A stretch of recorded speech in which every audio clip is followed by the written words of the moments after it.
أهلا بيكم، معكم مستر جون صبحي في اللغة الإنجليزية على إيديوجرام. أنا اخترت إيديوجرام السنة دي بصراحة علشان أوفر لكم كل حاجة إحنا ممكن نحتاجها. وفر لنا سيستم قوي نقدر نحط عليه الفيديوهات والشرح، ونقدر نحط عليه كمان كمية كبيرة من الأسئلة والإجابات الفورية بتاعتها. مش بس كده، ده كمان وفر لنا سبل إن احنا نبقى على تواصل دايم، علشان خاطر لو في أي أسئلة أو في أي حاجة محتاجة توضيح أكتر تقدر بسهولة تتواصل معايا وأفضل أساعدك فيها وأتابعك. عشان كده إيديوجرام السنة دي من أفضل الاختيارات على النظام الجديد بتاع الثانوية العامة، اللي هيخليك فاهم ومطمن وهتدخل الامتحان إن شاء الله وهتطلع بأفضل نتائج. حمل التطبيق وابتدي معانا على طول.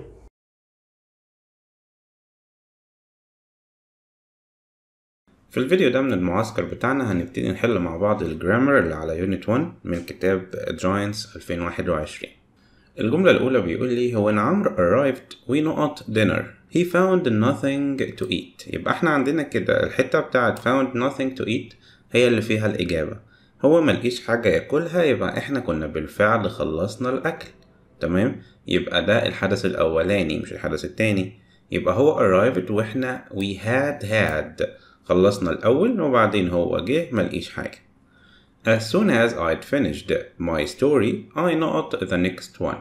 بمجرد ما خلصت قصتي بديت اللي بعدها. اوكي، هنا ماضي تام وهنا يبقى ماضي بسيط، حدث أول وحدث تاني بكل بساطة. Yesterday at 7:05 I noted my application to the company website. امبارح في الساعة الفلانية بالظبط أنا كذا الابليكيشن على الويب سايت.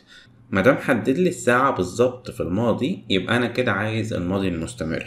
تمام، يبقى I was uploading، أنا كنت برفع الابليكيشن الساعة 7:05. Not they got home she had already left. هنا بيقول هما وصلوا البيت وهي كانت غادرت بالفعل الأول. طيب by then ولا as soon as ولا by the time ولا having. as soon as دايما بيجي بعدها الحدث اللي حصل الأول. ليه؟ لأن هي معناها بمجرد أن، ودي حتة مهمة وبتلخبط كتير. as soon as في الجملة رقم 2 جابها لي وجاب لي بعدها ماضي تام كده. تمام، ده الحدث الأول بكل وضوح. لما بيسأل عنها بقى وبيحب يغلس بيجيب بعديها ماضي بسيط. ليه؟ عشان يغلطك، عشان تروح انت الناحية التانية تروح مختار الماضي التام. غلط. as soon as دايما بعدها الحدث الأولاني، حتى لو جاب الحدث الأولاني في الماضي البسيط مفيش مشكلة. احنا عارفين ان ممكن يبقوا الحدثين ماضي بسيط او الأولاني ماضي تام والتاني ماضي بسيط. طيب بالنسبة للجملة دي هل هم وصلوا البيت الأول ولا هي غادرت الأول؟ هي غادرت الأول وكمان جابها لي في الماضي التام. يبقى أنا ما ينفعش استعمل as soon as هنا مع الحدث التاني، غلط خالص.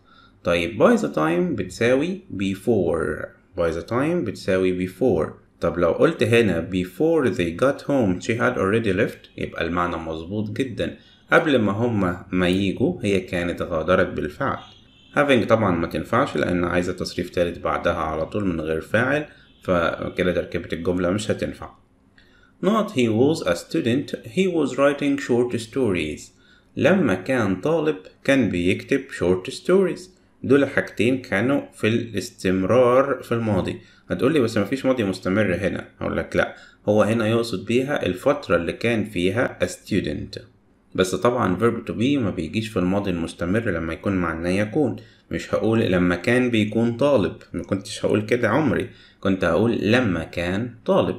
طيب لما دي اللي هي while he was a student he was writing short stories. طيب Adam was angry because he not to his friend's party. كان غضبان علشان ما تعزمش على حفلة صديقه. didn't invite دي مبنية للمعلوم ما تنفعش، هو اللي عزم أو ما عزمش. hasn't invited برضه مبنية للمعلوم. wasn't invited بس هي اللي في الاختيارات دي المبنية للمجهول وهي اللي هتنفع في معنى الجملة. he wasn't invited so he was angry. تمام. Reaching the airport Ali found out that he had left his suitcase at home. بيقول بمجرد وصوله المطار أدرك علي أو اكتشف إنه نسي شنطته في البيت. يبقى فين بقى بمجرد وصوله المطار أو لما وصل المطار؟ ممكن أقول when وممكن أقول after وممكن أقول كل الحاجات دي، بس خد بالك مين اللي بيجي بعد ing على طول؟ الوحيدة اللي هي on. On reaching the airport بمجرد وصوله المطار أدرك أو اكتشف إنه كذا كذا كذا. تمام؟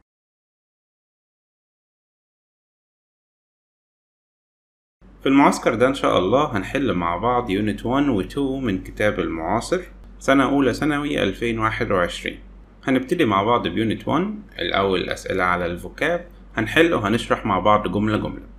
أول جملة بيقول All wood used in our furniture comes with a certificate saying it comes from not forests. طيب بيقول كل الخشب اللي مستعمل في الفرنتشر بتاعتنا الأساس بتاع منزلنا جاي ومعاه certificate يعني شهادة. طب أنا بجيب شهادة مع الخشب بتاع الفرنتشر ليه؟ علشان يقول لي إن ده جاي من غابات مالها. فرقت إيه الغابات عن بعضها؟ ما هو خشب وخلاص. الفكرة هنا في السؤال ده إن هو عايزنا نختار sustainable forests. وإيه معنى sustainable forests؟ إن الفورست بعد ما احنا قطعنا منها الوود ما انتهتش، يعني احنا ما قضيناش على الغابة علشان نجيب الخشب. لا، sustainable يعني باقية أو ممكن تفضل موجودة على طول، بمعنى تاني إن هي بيتزرع مكانها على طول بعد ما بيتقطع منها.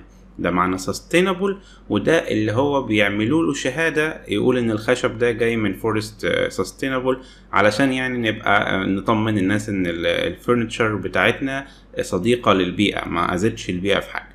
طيب it's a national duty to note and support our environment. احنا نعمل ايه للenvironment؟ نسبورت يعني ندعم، ونعمل لها ايه تاني؟ نعمل لها sustain، نحافظ عليها او على بقائها او نحافظ عليها كويسة. My brother does no charity work. He donates his effort and time. يبقى هو بيعمل حاجة للأعمال الخيرية، يعمل voluntary charity work. هو بيقدم حاجة تطوعية للجمعية الخيرية، بيقدم الإفورت بتاعه، تعبه وشغله ووقته. طيب governments should put strict rules to save not animals. مين الحيوانات اللي محتاجة ان احنا نعمل لها save او نحافظ عليها او نحميها؟ الحيوانات اللي في خطر. وعندنا الصفة اللي معناها في خطر هي endangered يعني في خطر. The feeling of not is unbearable زي ما انتم شايفين لا يطاق، especially when you are sociable. يبقى انت شخص اجتماعي. يبقى ايه الحاجة اللي عكس الاجتماعي اللي هي لو حصلت لك وانت اجتماعي تحس انك مش قادر تستحملها؟ انك تبقى قاعد لوحدك. مظبوط، اللي هي الايسوليشن او الانعزال.